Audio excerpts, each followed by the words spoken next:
Good morning, guys. So a liquid facelift is using Botox and fillers throughout your face to give you the look of a facelift, but it helps you kind of preview what one would look like. So it's not permanent. It's less expensive. And for one woman, she says this helps with sagging from more than just aging.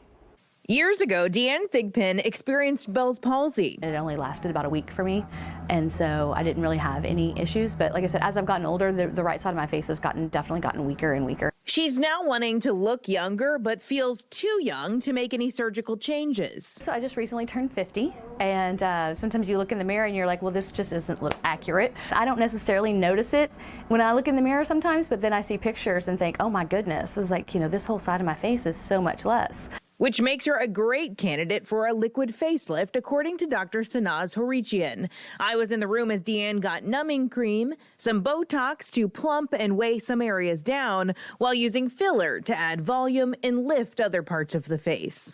So as we age, what ends up happening is ligaments loosen, fat pads fall, skin loosens, and people get more bottom heavy and they get more volume depleted. And that's why when there's a time to do surgery, it's time to do surgery. But before that point, you can really add volume in the cheeks, in the under eyes, in order to give an illusion of a lift without actually lifting the tissue.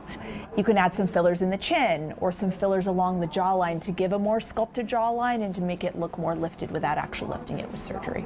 Deanne went from this before the injections to this after the filler and Botox. And it cost between $1,500 to $5,000. Not as expensive as an operation for a face or brow lift, and not permanent. The filler typically lasts about 1 to 2 years. And then I think she's going to have to supplement it with other little procedures that make the skin more healthy. And Deanne thinks she can do it. Like I said, I'm looking for a few other options to kind of prolong the necessary steps to doing anything surgical.